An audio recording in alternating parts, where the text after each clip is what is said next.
With the MRI scanner, the part of the patient's body that needs to be observed is exposed to a very strong magnetic field, which excites hydrogen atoms in its tissues.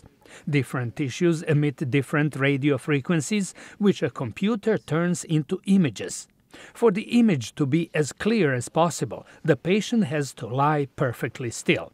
Researchers at the University of California, Davis developed a procedure for getting moving images of body parts, like joints.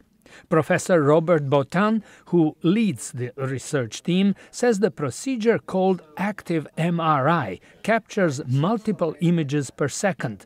Those images, he says, will help doctors analyze the mechanics of the patient's joint before and after the surgery. One thing that's important is we can sort of personalize our exam to address what's causing symptoms for the patient, and rather than doing the same thing for everyone. As the observed patient moves his wrist, one of the most complicated joints in a human body, the image clearly shows the interaction of all the parts involved. Orthopedic surgeon Robert Szabo says the new procedure has already helped him find out what is causing problems for his patients.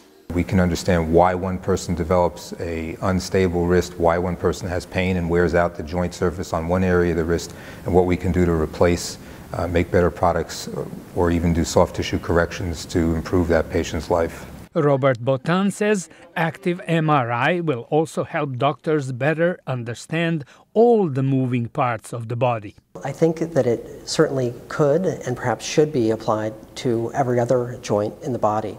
Not only other joints, but muscles and tendons. We are built to move, and I think that MR imaging should reflect that. Doctors say they expect further improvements in the new technology that could also help make better prosthetics for amputees. George Putic, VOA News, Washington.